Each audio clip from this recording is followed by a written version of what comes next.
Il y a quelque chose de fascinant dans l'esprit humain. Sa capacité de rebond, autant que sa capacité à sombrer. Sa capacité de destruction, autant que celle de création.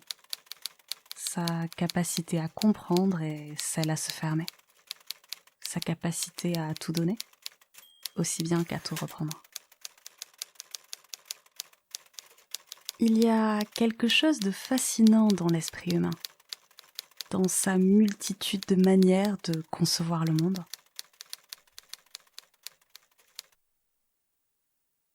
Pour certains, un nuage est juste un nuage, un amas de vapeur d'eau condensée en suspension dans l'atmosphère. Pour certains, une route est le moyen le plus sûr d'atteindre sa destination, en s'assurant de prendre en compte précautionneusement chacun de ses repères. Pour certains, la vie c'est un point A, un point B, des étapes au milieu que l'on remplit méticuleusement.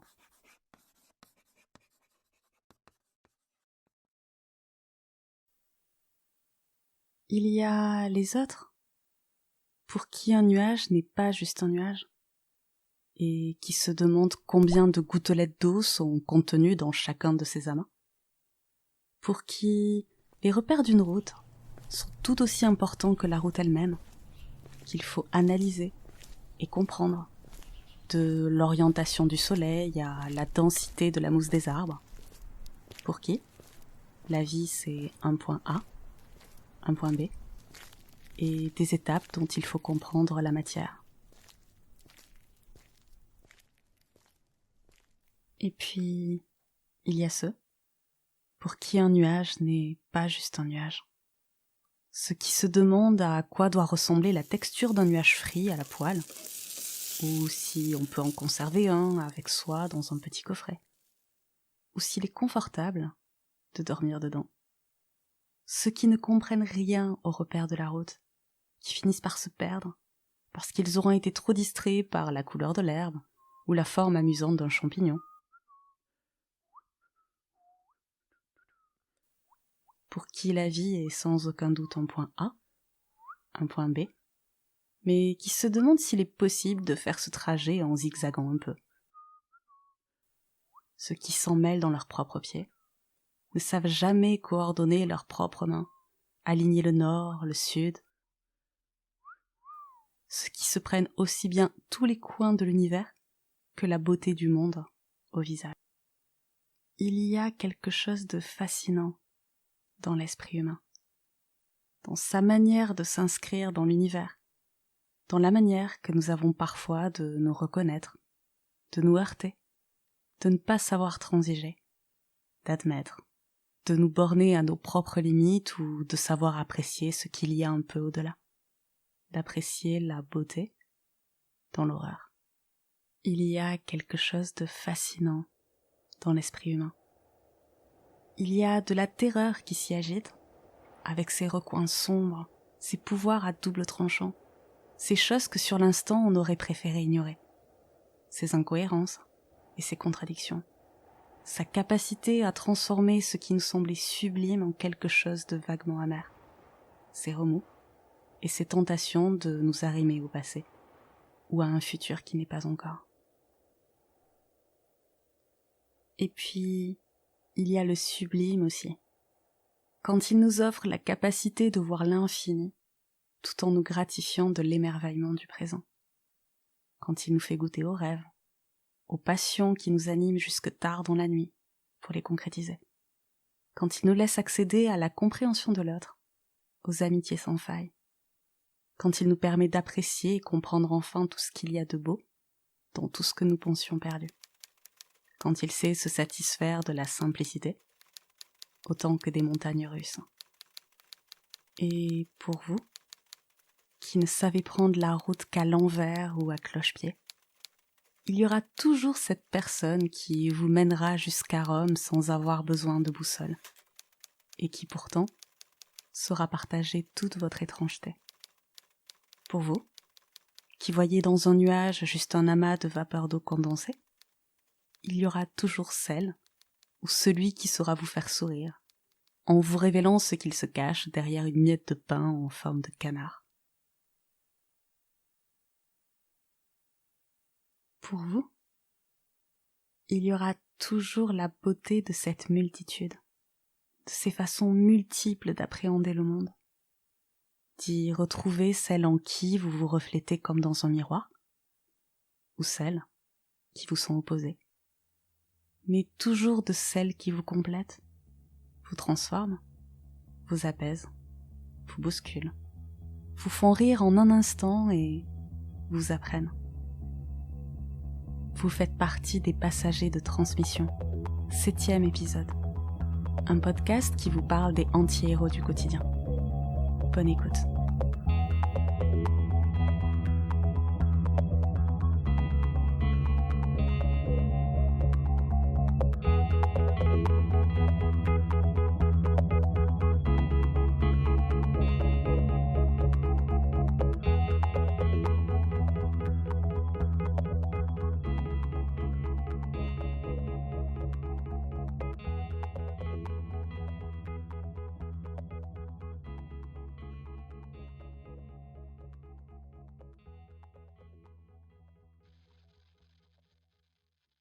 « 2020. Il y a quelque chose dans l'air, en ce début d'année, si légèrement perceptible encore, comme une tension lointaine qui flotte à l'horizon, et cette idée que quelque part, dans le monde, quelque chose est en train de se profiler, sans que l'on sache pourquoi, sans que l'on sache comment. Il y a comme un goût étrange dans l'air. Ce début de pas de danse fait de pas hésitants, vers un monde où déjà rien ne semblait sûr dans l'absolu, mais qui se dirige inexorablement vers ce quelque chose, cet indéfini vaguement obscur. Je me souviens de tout. Je me souviens de chacune de ces dernières semaines du monde d'avant, avant que la danse du monde devienne frénétique, et le chaos beaucoup plus palpable. Je me souviens des dernières danses, des vraies, l'Apollo, de Barcelone, cet endroit où, pour une dernière fois, la musique frappait fort dans l'estomac, autant que les rires partagés, autant que ces plaisanteries que personne n'imaginait prendre forme.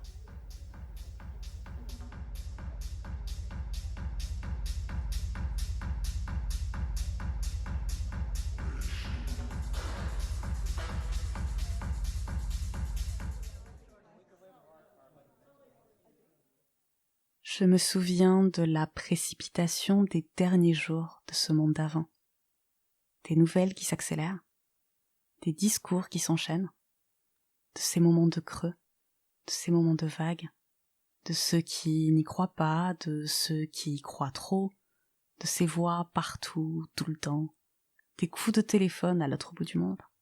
Ça va, toi ? C'est comment chez toi ? Je me souviens de ce stress qui coulait au début dans les veines, de cette envie de bien faire jusqu'au bout, de tenir la barre, d'être là, partout, tout le temps, de croire que dans l'adversité, si l'on s'accrochait bien fort à ce que l'on connaissait, à ces planches de salut dans la tempête, peut-être que l'on finirait par sauver tout ce qui nous était si familier et rassurant, dans l'ordre immuable de ces choses d'avant. Dans ce monde d'avant qui se délitait, dans ses alarmes et dans son agonie, dans ses hauts très hauts et ses bas très bas, dans le fracas de toutes ces voix qui s'insurgeaient, s'opposaient, s'accordaient ou se heurtaient, c'est la mienne qu'il a fallu choisir. Mes doutes, mes choix, mes propres silences, accepter, refuser, se muer. Il a fallu se dire que le chaos du monde n'était pas une excuse pour enterrer ce qui ne demandait qu'à revoir le jour, enfin, pour ne pas reconnecter avec ce qui anime, ce qui porte, ce qui transforme, ce qui bouscule, ce qui élève, parce que, visiblement, ce monde avait bien trop à faire pour le faire pour moi. Je me souviens de tout, de ces semaines qui ont suivi. Des milliers de recettes de cookies au goût plus magique les uns que les autres, réalisées par ma colocataire. De ces films pour lesquels enfin il y avait du temps. De tous ces livres qui avaient fini par prendre la poussière, alors qu'ils sont l'essence de la beauté même du monde, retranscrite sur papier.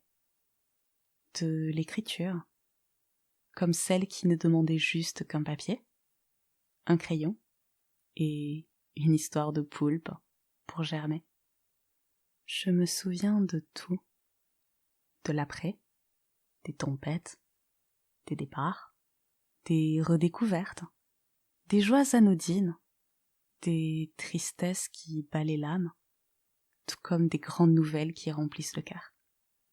C'est dans les échos du désespoir du monde, dans chaque petit recoin d'apparence sombre de cette année, dans ses difficultés et ses contradictions, que s'est redessiné le vrai, ce qui compte. Ces choses qui vous guident, qui vous apprennent à ne plus transiger, à être bon, mais pas sans épines, à être fier, mais jamais suffisant, à être soi, pleinement, dans ce qui vous accomplit. Mais bien avant 2020, il y a eu ces personnes, celles qui, comme moi, ont trébuché, cherché, tâtonné, se sont plantées royalement, ont donné sans compter, sans savoir qu'il fallait surtout savoir comment. Celles qui rangent leurs épines trop en dedans, en étant les premiers à s'en blesser, et à les faire exploser aux moments les plus incongrus, à la face des autres. Ceux qui apprennent que leur différence les inscrit de façon à part entière dans le monde, qui se souviennent des détails, des mots, de leur importance et de ce qu'il faut conserver de soi. Le bonheur, qu'est-ce que c'est ? Eh bien, le bonheur, c'est un choix. Rien de plus. Il y a un moment, il va falloir démystifier un petit peu le concept du bonheur. Le bonheur, c'est pas une destination. Il y a à aucun moment vous allez arriver dans votre vie en ayant la checklist complète, voilà, vous avez un tout rempli, ça y est, vous êtes heureux. Non, ça marche pas comme ça. Le bonheur, c'est une émotion. Et une émotion, vous pouvez la ressentir à n'importe quel moment. Même dans le jour le plus triste et dramatique de votre vie, pendant l'espace d'un instant, vous allez pouvoir vous sentir heureux. C'est une émotion, non pas une destination. Ça n'est pas un but, ça n'est pas un objectif, c'est une émotion. Simplement parce que votre vie, c'est une collection d'instants, après instant, après instant, et vous êtes responsable de la valeur que vous donnez à chacun de ces instants. Des anti-héros qui sont des miroirs de votre maladresse ou de votre incapacité à vous repérer dans votre propre rue, même avec un GPS, de vos montagnes russes. Des anti-héros qui sont comme de votre famille, de cet univers où il existe parfois toutes sortes de fins du monde, petites ou grandes, de joie, petites ou grandes, de gâteaux à triple étage, de tourteaux et d'histoires à découvrir.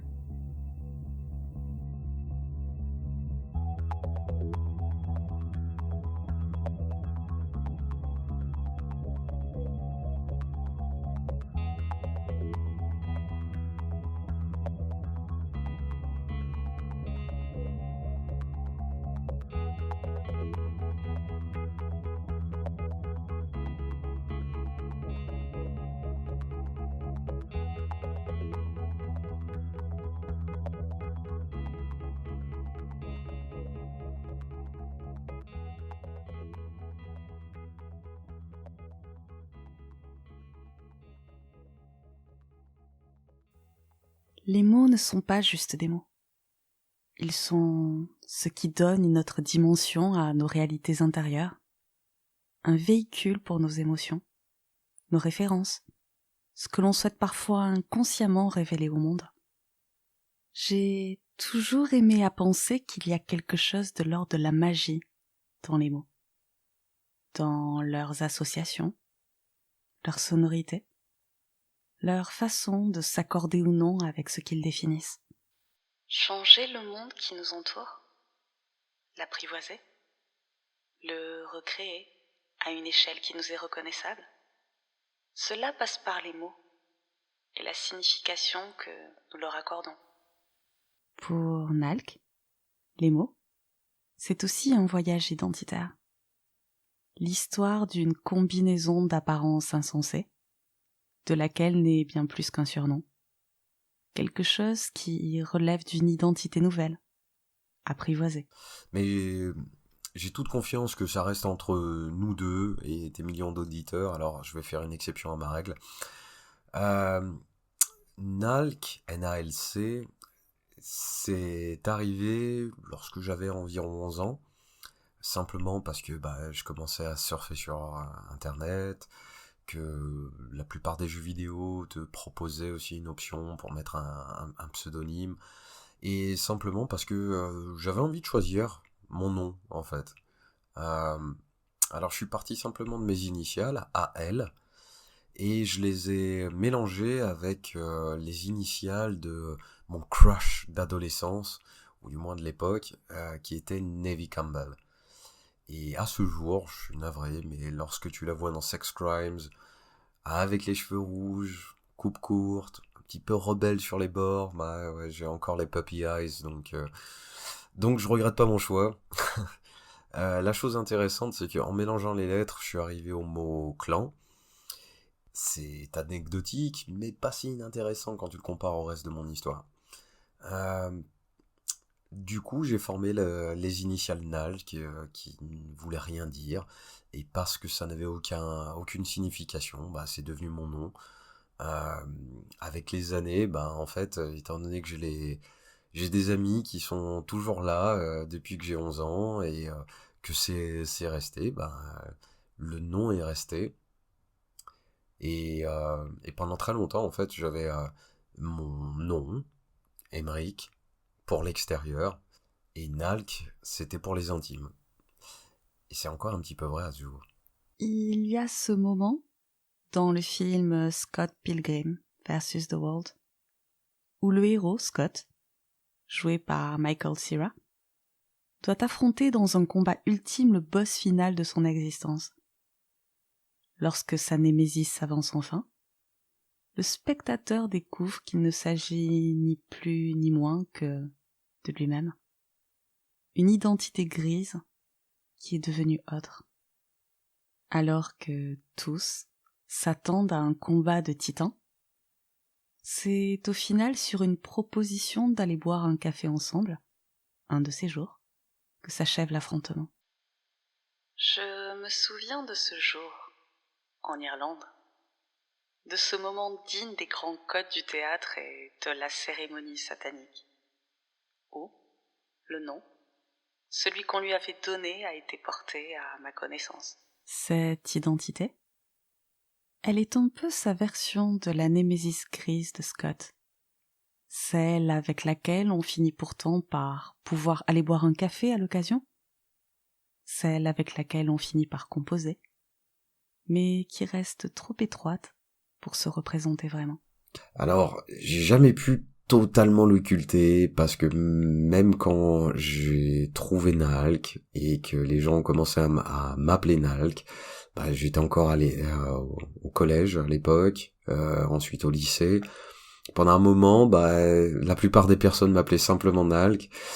Et quand j'ai commencé à travailler, forcément, au début, je suis obligé de répondre au prénom d'Emeric. En revanche, ce qui est intéressant, c'est qu'aujourd'hui, même dans un cadre professionnel, les personnes avec qui je vais être amené à travailler pendant un moment vont finir par m'appeler Nalk. Voilà, même au Kung Fu maintenant, on commence à m'appeler Nalk. C'est simplement un signe d'intimité. En règle générale, quand les gens m'appellent Emeric, c'est soit qu'ils viennent de l'extérieur, soit que c'est pour du pro, soit que c'est quelqu'un de proche qui a vraiment envie de m'en passer une. Donc c'est jamais un bon signe. Chez Nalk, c'est souvent certains échos familiers de ma propre personne que je retrouve. de ceux qui vous font laisser tomber votre sandwich dans la rue, parce que vous étiez trop concentré sur la couleur du ciel ou un chat mignon. De ceux qui vous font manquer vos arrêts de bus, parce que vous étiez plongé dans le bien-être que vous procure ce morceau que vous écoutez pour la 100e fois. De ceux qui vous plongent dans des recherches compulsives sur la composition d'une feuille de ficus, de ceux qui vous forcent à prendre sans cesse le même itinéraire pour vous rendre chez vos amis, même après des années, parce que le dieu de l'orientation a certainement fomenté un pacte diabolique à votre rencontre, avec celui de la coordination. Parce que, pour lui, la vie, celle que l'on voit est toujours faite d'un autre tissu que celui dont on l'enveloppe. Parce qu'en dépit des milliards de piscines d'appartements créées par inadvertance avec des verres renversés, des retards accumulés après s'être retrouvés comme par enchantement et par erreur à l'autre bout de la ville, des centaines de bleus physiques ou immatériels que peuvent vous réserver l'univers, il y a toujours les petites joies d'un chat à observer, les 1000 secrets dévoilés sur la structure d'une branche ou une plante auprès de laquelle s'excuser. Oula, déjà mon imaginaire, je vis la moitié de mon temps dans ma tête, un petit peu moins ces derniers temps, mais ouais, le monde est toujours plus beau dans ma tête. D'ailleurs, est-ce que le monde existe en dehors de ma tête? Ça, c'est une autre question. Mais oui, déjà mon imaginaire, ça, je l'ai depuis que je suis enfant et je ne l'ai pas perdu aujourd'hui, et je ne le perdrai jamais. Ma joie de vivre aussi, enfant, j'étais très joyeux, après j'ai pris 2-3 détours par-ci par-là, mais ouais, euh, même encore aujourd'hui, surtout aujourd'hui, j'aime la vie, j'aime chaque instant, aujourd'hui est le plus beau jour de ma vie, car il est plus beau qu'hier et il l'est moins que demain. Voilà. À part ça, mon amour du jeu, ma capacité à m'émerveiller de la beauté qui m'entoure, voilà, même encore à 32 ans, je peux rester complètement stupéfait simplement devant l'herbe qui pousse ou la nature en règle générale qui me renvoie à ma propre insignifiance. Voilà, il y a il y a des choses simples qui m'émerveillent toujours à ce jour. Ma curiosité en règle générale, j'aime bien comprendre et quand je comprends pas quelque chose, ça peut m'obnubiler. Là, j'avais un côté un petit peu scientifique, diabolique. D'ailleurs, je profite de cette intervention pour présenter toutes mes excuses aux plantes du jardin de mon enfance sur laquelle j'ai expérimenté un certain nombre de produits chimiques et naturels simplement pour voir l'impact que ça avait sur eux. Donc voilà, je tiens sincèrement à m'en excuser à ce jour. Chaque histoire a ses éclats. Chaque histoire a ses désordres et ses tempêtes. Chaque histoire est faite de ces pièces de puzzle qu'on passe toute une vie à assembler dans le sens contraire, à défaire, refaire. De ces fils qui nous composent, dont le canevas semble relever d'un assemblage bordélique. Pourtant, lorsqu'on s'y penche, que l'on prend le temps d'observer chacune de leurs trajectoires, chacune de leur origine, c'est là que la mosaïque prend tout son sens. Que derrière chacun des écueils, on peut entrevoir la beauté. Que derrière chaque orage, on peut apprécier pleinement la grâce. Que derrière chaque souvenir, les choses prennent toute leur juste mesure. Que l'on y retrouve les originalités de son héritage et de ses apprentissages. Déjà, pour ceux qui ne connaissent pas, j'ai la chance et le privilège d'avoir 4 parents. Un père et une mère biologiques, mais aussi une belle-mère et un beau-père qui ont contribué à mon éducation, qui m'ont apporté énormément de choses. Et aujourd'hui, du haut de mes 32 ans et demi, fraîchement, ouais, j'ai vraiment cette chance-là d'avoir 4 parents, en fait. Mais c'est surtout dans le caractère. Alors, je vais essayer de résumer un petit peu. Ok, si je prends ma mère, je suis au fond le portrait craché de ma mère. ce côté sauvage, cette espèce de chaleur et de bienveillance, le fait d'être une boule d'émotions, le fait de vivre dans son imaginaire, le fait de parler avec passion, tout ça c'est ma mère. Maintenant, mon père, ce qui est marrant, c'est que c'est plus avec les années, c'est plus depuis que je deviens homme que je me rends compte aussi à quel point je ressemble à mon père. Maintenant, tout ce que mon père m'a apporté, c'est mon âme rebelle, parce qu'il c'est une de ses premières leçons de vie, c'est de penser hors du cadre. Ça aurait été pas mal s'il m'avait appris aussi ce qu'était le cadre pour pouvoir penser en dehors de celui-ci. Mais le fait d'être différent, c'est même pas un choix de vie, c'est un héritage. Hmm. Il m'a transmis aussi son goût de l'art, que ce soit à travers la musique, la lecture, l'écriture. Même si mes deux parents écrivent, et d'ailleurs c'est intéressant, ma mère peut-être est une meilleure oratrice dans le sens où elle a cette capacité à faire ressortir ses émotions et à les vivre parce qu'elle le pense sincèrement. Tandis que mon père, ça va être plus le choix subtil du trait d'esprit, le choix du mot juste. Voilà, c'est plus dans la subtilité. Euh, et ma finesse d'esprit, je l'ai développée simplement pour pouvoir communiquer avec mon père. Euh, voilà, mon père, il m'a transmis beaucoup de choses, des choses merveilleuses, des choses moins glorieuses, mais je lui en suis reconnaissant pour tout, en fait. J'ai déjà beaucoup de chance avec mes parents biologiques, mais ça ne fait que s'améliorer parce que mon beau-père, c'est un père pour moi, c'est quelqu'un qui m'a justement appris la structure, qui m'a appris ce qu'était le cadre, et Dieu sait si j'en avais besoin. Donc il m'a apporté déjà ouais, un cadre de vie, une structure, un protocole, un mode d'emploi. Voilà, au moins j'avais une ligne conductrice à suivre dans ma vie. C'est aussi quelqu'un qui m'a apporté en fait le fait d'être un être bon en fait, d'être quelqu'un de bien, le fait d'avoir des valeurs et le fait de de se bouger pour les mettre en place, le fait de pas déroger, peu importe la situation. C'est c'est quelqu'un qui m'a appris aussi la capacité de l'action, Euh, le fait d'agir euh, veut dire souvent beaucoup plus que tous les mots que tu peux trouver.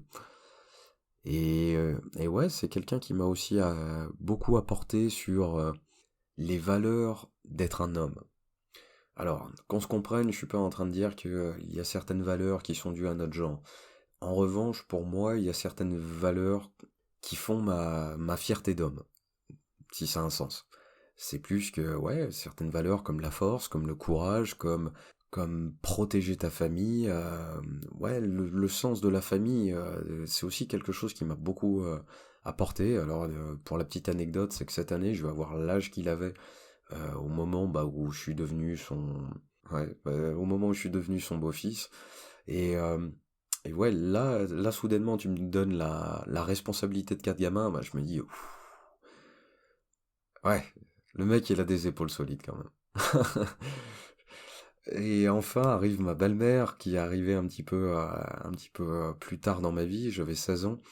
En revanche, ma belle-mère, c'est un véritable personnage. C'est quelqu'un qui vibre, qui a une aura très particulière. C'est quelqu'un qui m'a beaucoup apporté aussi sur le fait de me décomplexer, dans le sens où tu peux avoir 9 vies en une et avoir au contraire une très belle vie sur bah déjà on a un travail similaire, on est tous les deux thérapeutes. Elle aussi a aussi une aura très très spéciale, je le mentionnais, mais je me fais souvent charrier comme quoi les gens m'approchent sortis de nulle part pour me parler de leurs problèmes. Elle, c'est sur un autre niveau. Moi, j'ai vu des gens s'agenouiller devant elle au milieu d'une gare. J'ai vu deux, trois scènes simplement parce que naturellement, en fait, les gens vont vers elle, s'ouvrent à elle, se confient à elle, échangent leur nom. Quand tu te déplaces dans la ville avec elle, tout le monde la connaît. Elle a vraiment cette aura particulière. Et je pense que j'ai pris un petit peu d'elle de ce côté-là. Voilà. Grâce à elle, ben, les gens m'arrêtent pendant que je fais mes courses pour m'expliquer que leur maman est malade ou ils sont en train de reconnecter avec un vieil ami barman qu'ils n'ont pas vu depuis 5 ans, alors que je fais mes courses, quoi. J'ai rien demandé à personne. Bref, ce qu'elle m'a aussi apporté, c'est le goût de l'étranger. Donc, elle est slovaque de naissance. Je crois qu'elle baragouine 9 langues différentes. Elle est allée aux 4 coins du globe. Aller aux Maldives, c'est comme aller au grenier.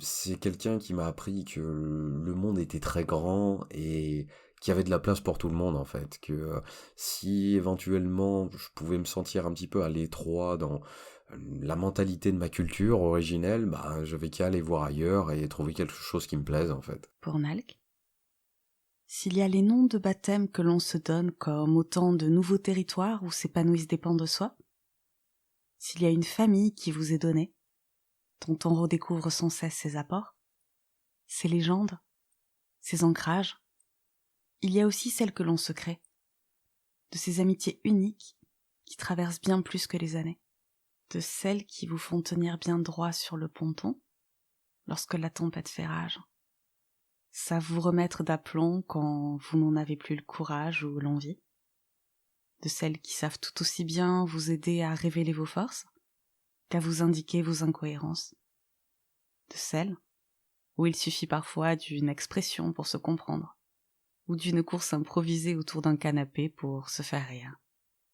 De ces amitiés que les bouleversements, la géographie, les étapes de vie font évoluer sans cesse, sans presque jamais les figer.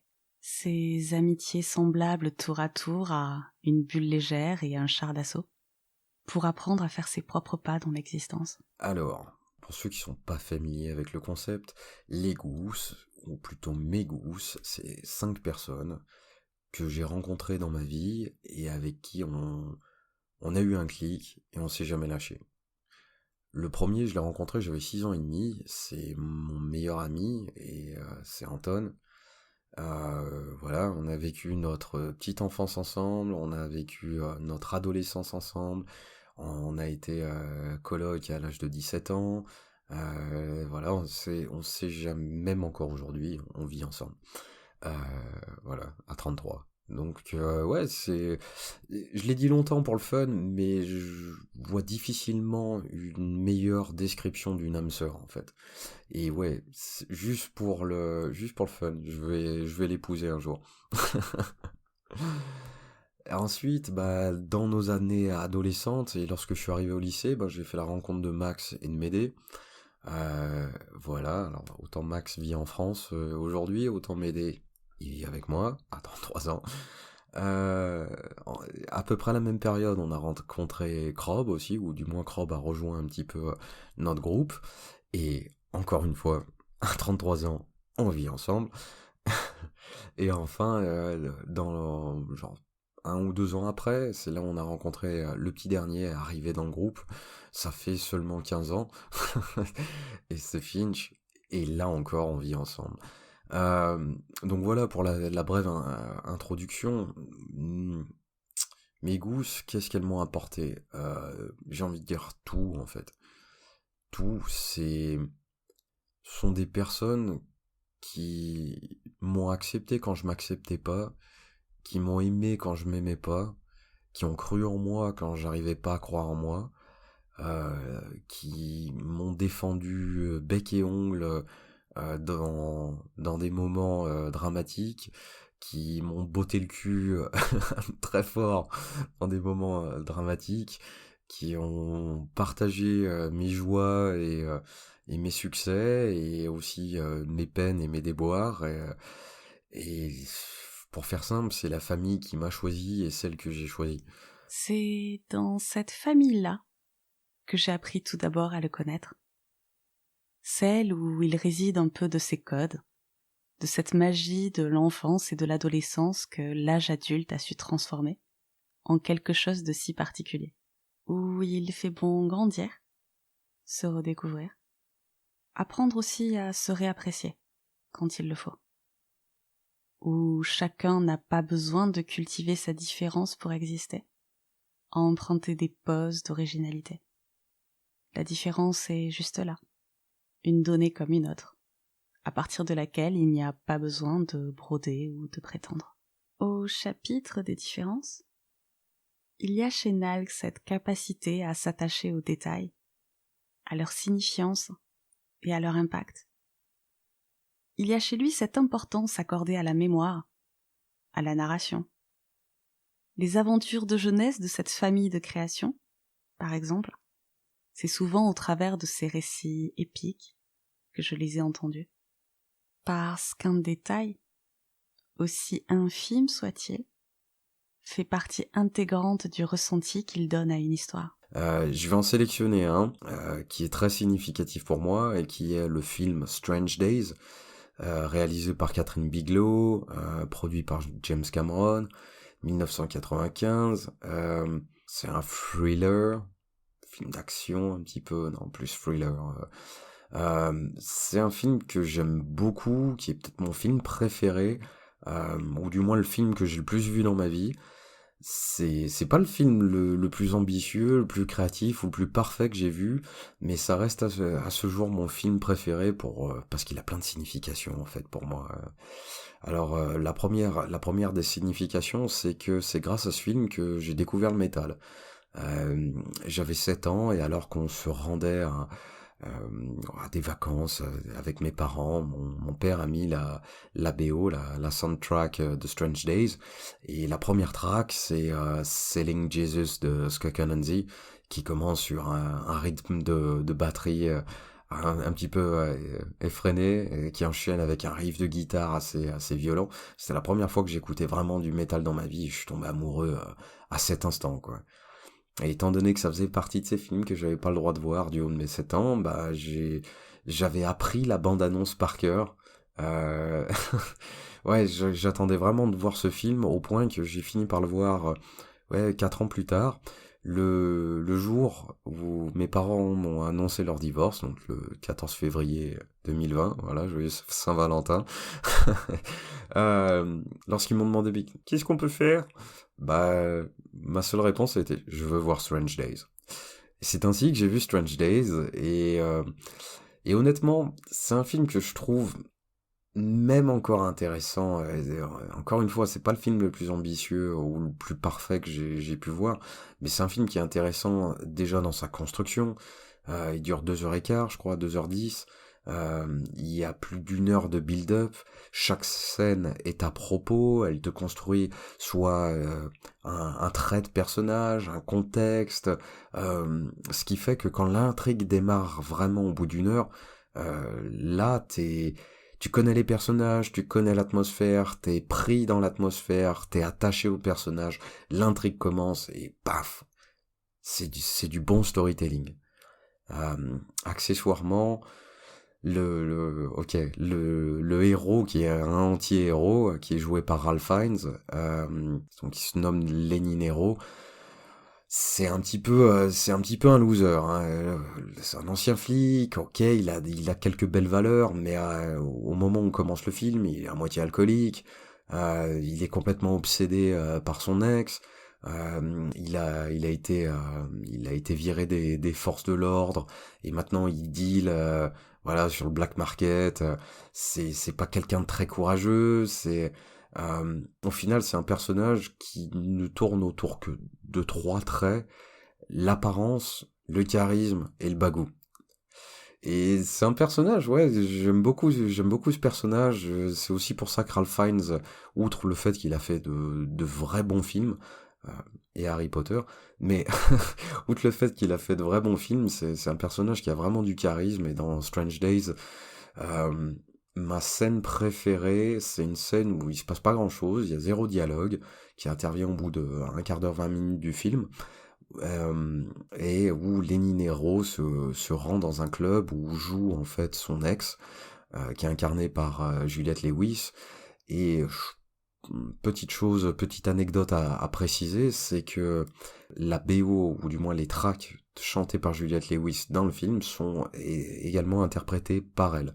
Et notamment cette track qui est I Can't Hardly Change. Et au final, cette scène où lui arrive à se frayer en loose day dans ce club pour l'avoir chanté, et l'avoir au final réalisé un rêve qu'ils avaient construit lorsqu'ils étaient ensemble, Et il y a toute cette scène où elle chante, elle est en train de vivre sa passion, lui l'observe, les plans de caméra se font de plus en plus proches sur l'un, sur l'autre, et notamment lorsqu'elles se font sur le visage en gros plan de Lenny.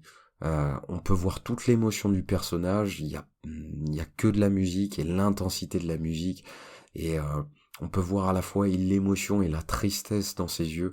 Je trouve que pour moi personnellement, voilà, c'est une scène qui a une vraie intensité. Et ouais, dans l'influence aussi de la personne que je suis devenu, je pense que les cheveux longs, je le dois un petit peu à Lenny. Si les mots, les histoires me fascinent, c'est aussi pour le second souffle qu'ils parviennent à nous donner, au travers d'une anecdote, au travers d'un film, dans le livre, dans le podcast, dans l'acte d'écriture, dans la mémoire, dans les émotions qu'ils ravivent. Les mots sont comme une seconde respiration. Ils sont cette expérience de connexion pareille à nulle autre, de celle capable de capturer et d'évoquer un univers tout entier au travers d'une graphie, d'une sonorité, tout en faisant taire la rumeur du monde. Nalk fait partie de ceux qui en apprécient la matière, qui cernent l'immensité de tous les possibles qu'il recèle, l'air nouveau qu'il procure, même dans ces moments où il vient à manquer. Eh ben c'est très simple, c'est que je pense que comme d'autres personnes, les joies de la pandémie ont un petit peu bouleversé mes plans, mes projets, et que arrivé péniblement sur mon anniversaire en 2020, j'étais dans une phase où bon, je savais plus trop. Ce que j'avais mis en place s'était un petit peu effondré. J'attendais un petit peu de voir, et puis j'arrivais à mon anniversaire, et je pense pas que ton âge te définisse, mais j'aime bien définir mon âge. C'est plus, je me dis, tiens, j'ai tel âge, qu'est-ce que j'aimerais accomplir cette année? Et en règle générale, c'est plus la seule et unique raison pour laquelle je garde une trace de mon âge, parce que sinon, encore une fois, hein, je le scande haut et fort. Je crois que à 30 ans, j'ai atteint la maturité que j'aurais aimé avoir à 18, donc c'est pas tellement un problème pour moi. En revanche, en ayant 32 ans, il y a un moment où j'étais là, bon, à 6 ans, je voulais déjà être écrivain, j'en ai 32 aujourd'hui, et j'ai toujours pas trouvé quelque chose qui me rende plus heureux. Et de ce postulat-là, il a germé, il a grandi, et puis bon, il y a un moment, c'est bien d'avoir l'idée, mais autant, commencer à s'attaquer au projet. Avec le temps, heureusement, j'ai appris à mieux me connaître, donc je sais ce que je fais bien, et je veux l'améliorer. Je sais ce que je fais pas bien, et je veux l'améliorer aussi. Et petit à petit, c'est quelque chose qui a pris forme, parce que c'était d'abord une évidence dans ma tête, mais aujourd'hui, c'est une évidence dans ma vie, en fait. Simplement parce que 2020, ça a été aussi l'occasion ouais, d'être confronté à la mortalité, à la mienne également. Et c'est simplement le constat que j'ai fait, c'est que demain, je parle l'arme à gauche, le plus gros regret de ma vie. Vraiment, peu importe où je suis, peu importe avec qui je suis, que j'ai une famille ou non, des chats, des chiens, dans quel pays, tout ça c'est secondaire. Le plus gros regret de ma vie, ça serait de n'avoir rien écrit. Et à partir du moment où tu sais ça, bah en fait, t'es là, d'accord, bon bah ça c'est mon but de vie, c'est-à-dire que le jour où je passe l'arme à gauche, bah j'ai envie de partir en paix, et pour partir en paix, il faut que j'ai réalisé le but de ma vie. Donc à partir du moment où tu connais le point final de ton histoire, c'est beaucoup plus facile d'écrire au final les chapitres qu'il y a entre. Et voilà ce qui a vraiment changé en fait. Depuis plus de 6 mois maintenant. Et petit à petit, ça prend forme, hein, semaine après semaine, étude après travail d'écriture, après enregistrement d'épisodes. Progressivement, le tout prend forme, et il faudra peut-être 10 ans, 15 ans pour écrire quelque chose de cet univers d'Heroic Fantasy que je crée, mais un voyage de 30 000 pas commence toujours par un, et que là je dois être au pas 27, il m'en reste encore, mais c'est pas grave, c'est en mouvement, et c'est tout ce qui compte. Si de l'écriture il en aime le rythme, souffle, l'harmonie. Il en a savouré aussi le pouvoir de l'impact, du décalage, cette palette infinie qu'elle peut offrir, où l'intérêt est aussi bien dans ce qui repousse que dans la beauté. Cet instant déroutant et fantastique que peut générer la transposition d'un univers inattendu dans une réalité aux contours trop définis. Donc je me souviens de textes que j'ai écrits plus jeunes, mais qui sont peut-être moins significatifs que l'anecdote que je vais te conter. Et d'ailleurs, je sais même pas si je te l'ai déjà conté. Mais pour mettre un contexte, donc j'étais en CM1, je devais avoir 7 ans. J'étais en plein dans ma période pro-zombie avec mon meilleur pote. On était à fond dans le Resident Evil, Duke Nukem, Doom. On était aussi à fond dans les Aliens, Terminator, Predator. Il y avait un peu ce côté où on découvrait un petit peu le côté trash et gore et on était à fond dedans. Vraiment. Donc forcément, ça se voyait dans mes écrits. Et alors que j'étais en CM1, on avait un travail d'expression écrite où on avait un début de texte où un magicien plongeait sa main dans son chapeau devant une audience et alors il tirait, point de suspension, on devait inventer la suite. Et alors qu'on avait rendu nos travaux, qu'on nous rendait nos copies, on avait pour exercice en fait de lire nos proses à l'oral devant le reste de la classe. Chacun passe à son tour, et lorsqu'arrive le mien, je commence à lire mon récit qui était que la créature qu'il tirait de son chapeau était un alien qui le mettait en pièces. Et évidemment, je rentrais dans les détails, voilà, chaque partie du corps démembrée. Et alors que moi, je me lançais ouais, assez bonhomme dans mon récit, assez tranquille, soudainement, je commence à entendre des... Ah. Donc, je lève la tête au-dessus de ma feuille, puis je vois quand même un ou deux visages un petit peu crispés. Bon, je continue. Et plus j'ai continué à lire ma nouvelle, plus j'ai senti qu'en fait, toute la salle était outrée par ce que je racontais. Et j'ai trouvé ça merveilleux. Donc, plus je la lisais, plus je voyais la réaction sur les autres. Et le fait que, alors que tu sais, d'habitude, c'était ah, il tira une pâquerette et il mangera un goûter. Là, forcément, t'es en CM1, tu sors un truc de démembrement. Enfin, j'ai plein d'autres anecdotes dans ce registre-là. Mais le fait que le pouvoir de tes mots arrivait à générer une émotion si forte sur les autres et celle du dégoût, de l'horreur, j'ai trouvé ça absolument fantastique et ce moment-là aussi a commencé oui, à me guider un petit peu dans le fait que l'horreur et le sombre, c'est quand même un registre que j'aime bien, qui me vient un peu naturellement. Dans cet univers de l'écriture s'unissent chez lui toutes les mosaïques de sa personne.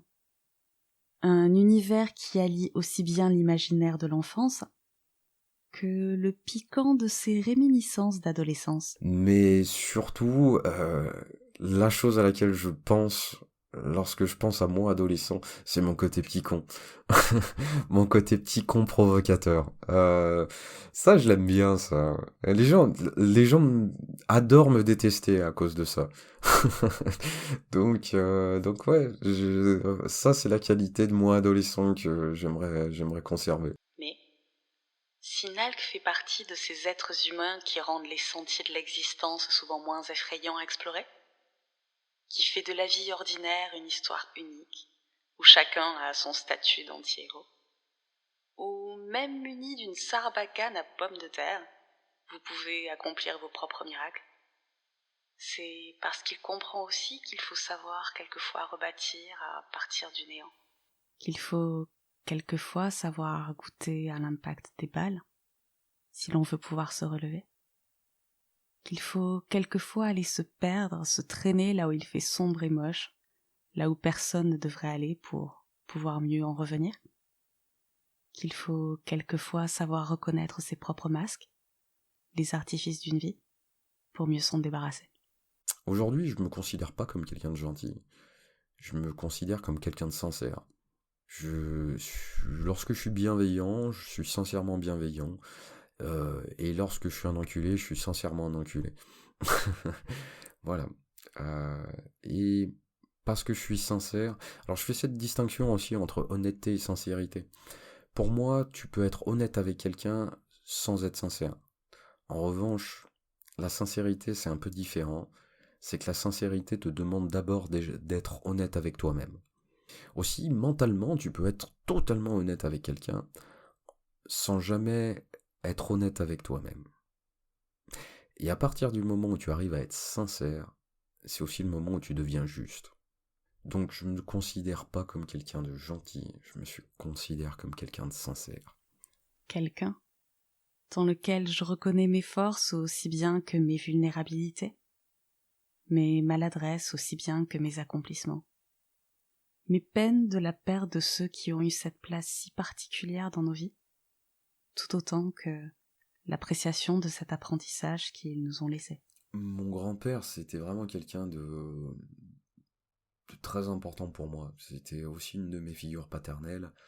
Euh, c'est quelqu'un qui m'a tellement appris et ouais,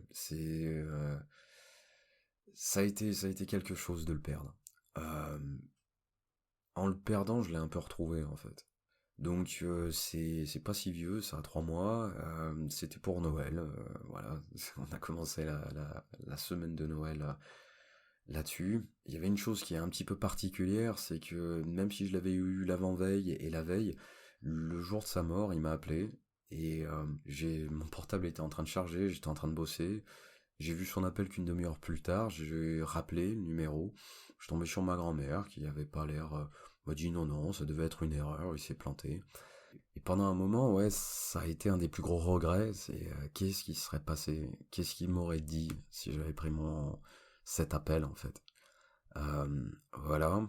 Et, euh, et je suis rentré un petit peu en catastrophe pour pouvoir préparer la cérémonie. Et dans la préparation, euh, il y avait aussi ce côté où je me suis rendu compte en fait à quel point je le connaissais, à quel point j'avais passé des heures de ma vie à l'écouter et à quel point en fait on avait un lien privilégié lui et moi. Euh, et ça a commencé à me porter un petit peu.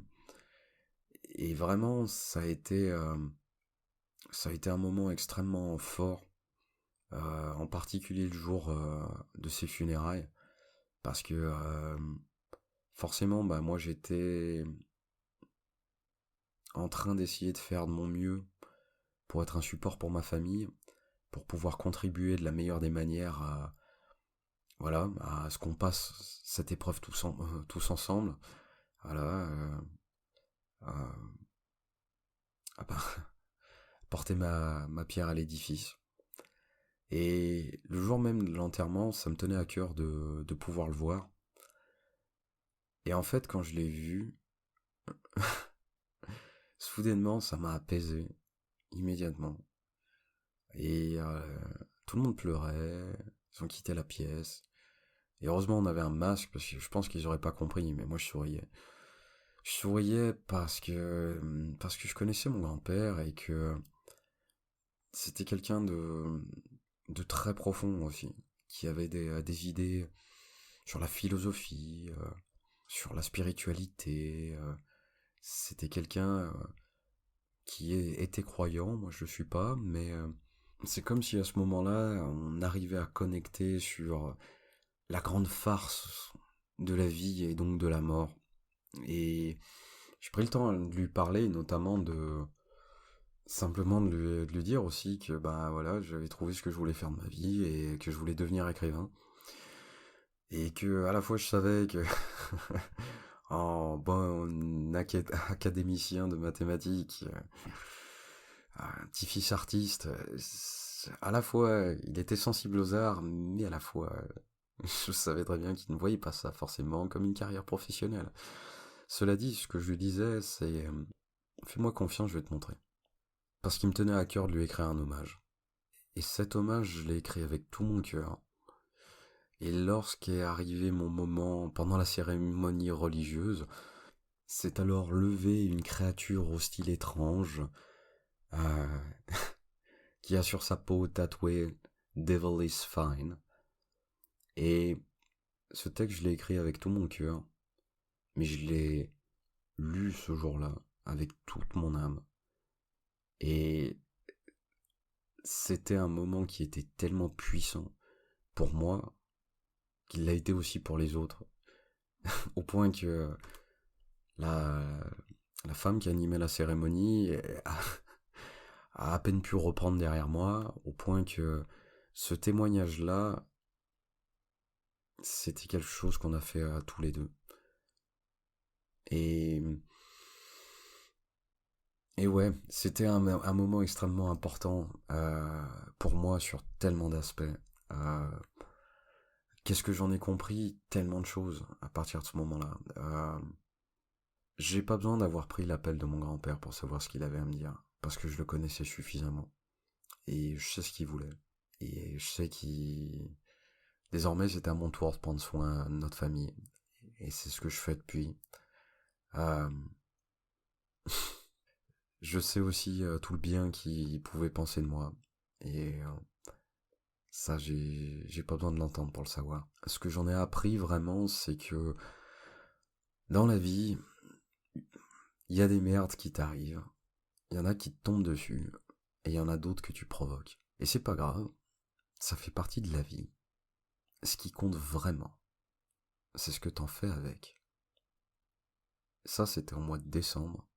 Et pour le moment, j'ai probablement vécu la plus belle année de ma vie.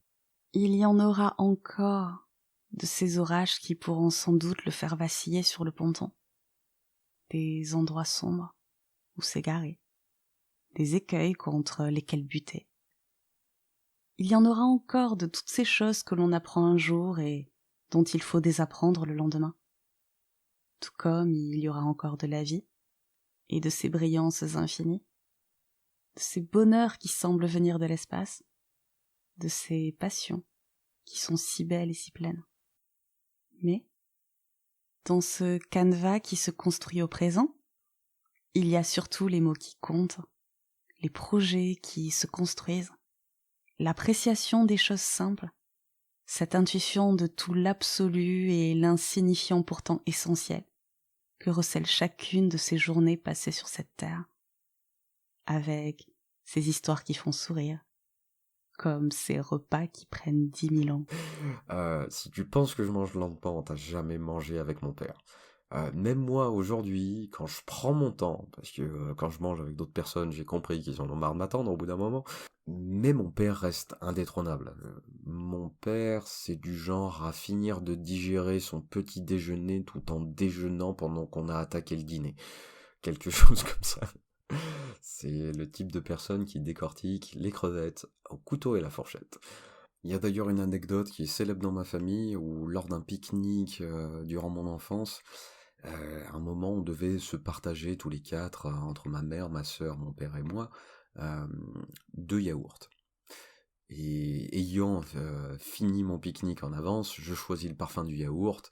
Il se trouve que je me retrouve en duo avec mon père et je me suis esclaffé. Oh non, j'ai le lent. Et à ce jour, encore cette semaine, il m'a ressorti cette anecdote. Mais avaler mon assiette en 4 secondes, bon, déjà après je serais pas bien, mais en plus je vois pas l'intérêt. Et je tiens à préciser aussi pour toutes les personnes, pour toutes mes critiques, que je fais quand même beaucoup d'efforts pour prendre des plats qui se consomment relativement rapidement. Parce que mettez-moi avec un tourteau, c'est 1h20 minimum. Il y a des gens pour qui un nuage n'est pas juste un nuage. Une route, un chemin menant d'un point A à un point B, mais un composite de milliards de détours encore inexplorés. Et Nalk en fait partie. Il y a des gens pour qui il y aura toujours quelqu'un avec une boussole pour aller à l'autre bout de la ville. Un gâteau à triple étage à partager.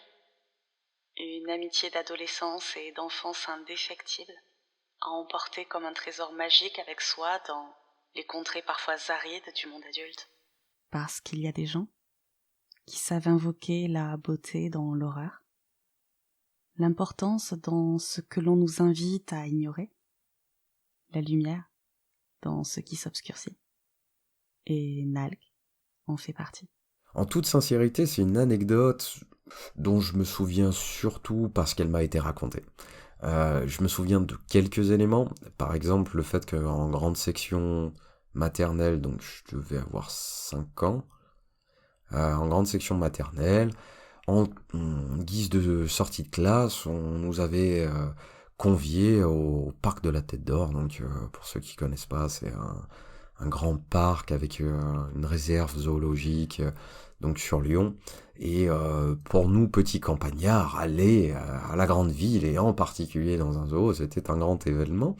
Euh, Maintenant, moi je comprenais les choses un petit peu littéralement, c'est-à-dire que afin de générer un petit peu l'enthousiasme auprès de leurs élèves, nos maîtresses nous l'avaient vendu. Oh, vous allez voir les animaux, vous allez voir les tigres et les hiboux et les pandas et les ours et les...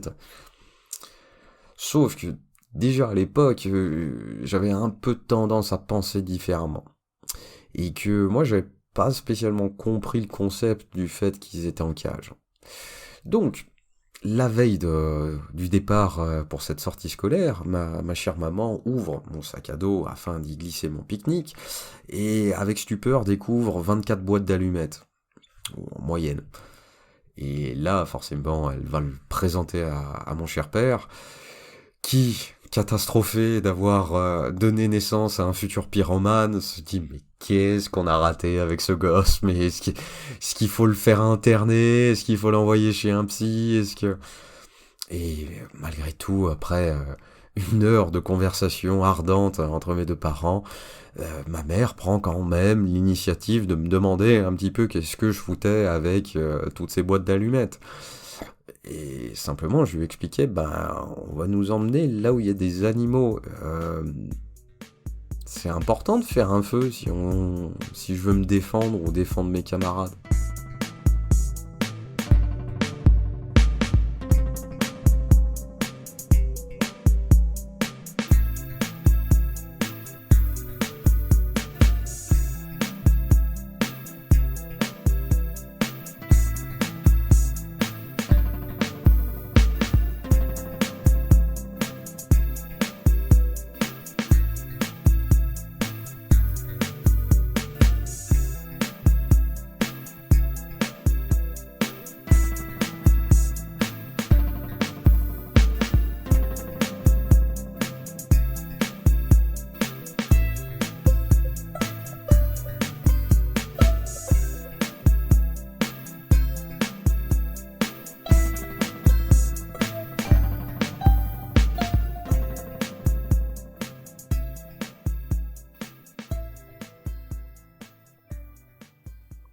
Je suis Émilie Audubert et vous venez d'écouter l'épisode numéro 7 de Transmission, un podcast autoproduit, disponible sur toutes vos plateformes d'écoute préférées et également l'annéedupangolin.com.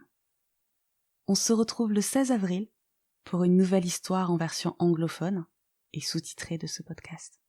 En mai, Transmission arrivera à la moitié de sa première saison. Vous avez partagé ce voyage jusque-là, et je ne peux que vous en remercier.